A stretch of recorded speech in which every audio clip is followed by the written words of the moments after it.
નમસ્કાર.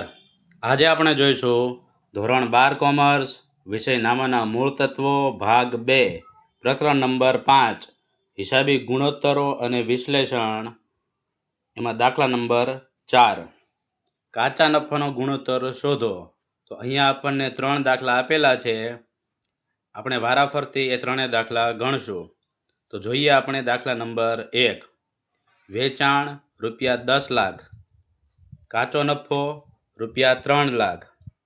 હવે આના આધારે આપણે કાચા નફાનો ગુણોત્તર મેળવવાનો છે. તો સૌથી પહેલાં આપણને કાચા નફાનો ગુણોત્તર એ મેળવવાનું સૂત્ર આવડવું જોઈએ. તો એનું સૂત્ર છે કાચા નફાનો ગુણોત્તર બરાબર કાચો નફો છેદમાં ચોખ્ખું વેચાણ ગુણ્યા 100. તો અહીંયા આપણને ફક્ત વેચાણ અને કાચો નફો આપેલો છે, એટલે આ જે વેચાણ આપેલું છે એ જ ચોખ્ખું વેચાણ સમજવાનું છે. તો આપણે સૂત્ર મૂકી દઈએ. કાચા નફાનો ગુણોત્તર બરાબર કાચો નફો છેદમાં ચોખ્ખું વેચાણ ગુણ્યા 100. હવે કાચો નફો કેટલો છે? તો એ છે 3 લાખ, એટલે અહીંયા લખીએ 3 લાખ છેદમાં ચોખ્ખું વેચાણ. તો ચોખ્ખું વેચાણ એટલે 10 લાખ અને ગુણ્યા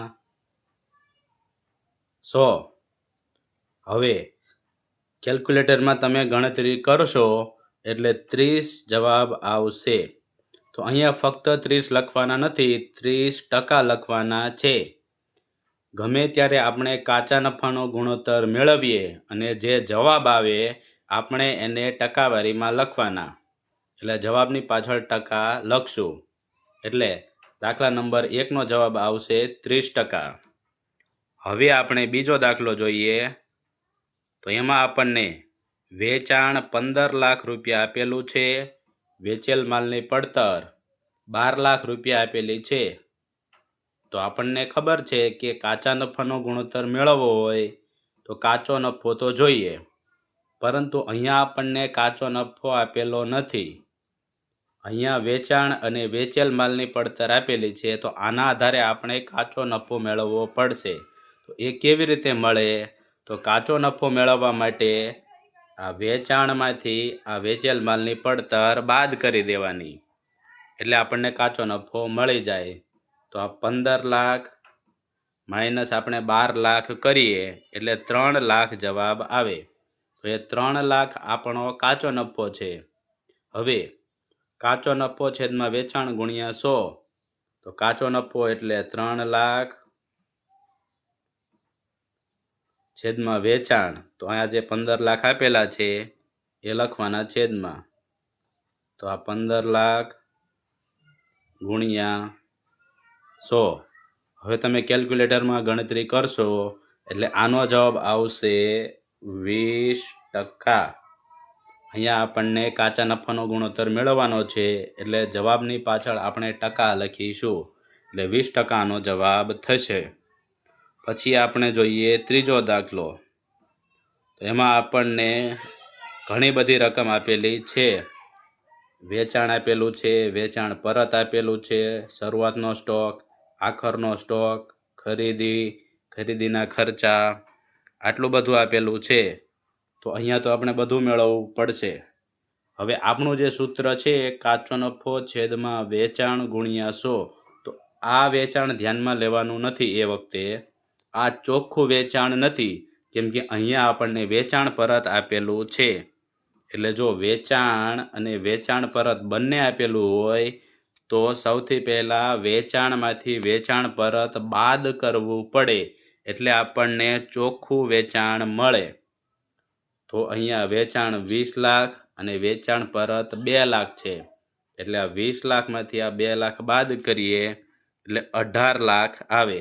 તો એ 18 લાખ આપણું ચોખ્ખું વેચાણ છે.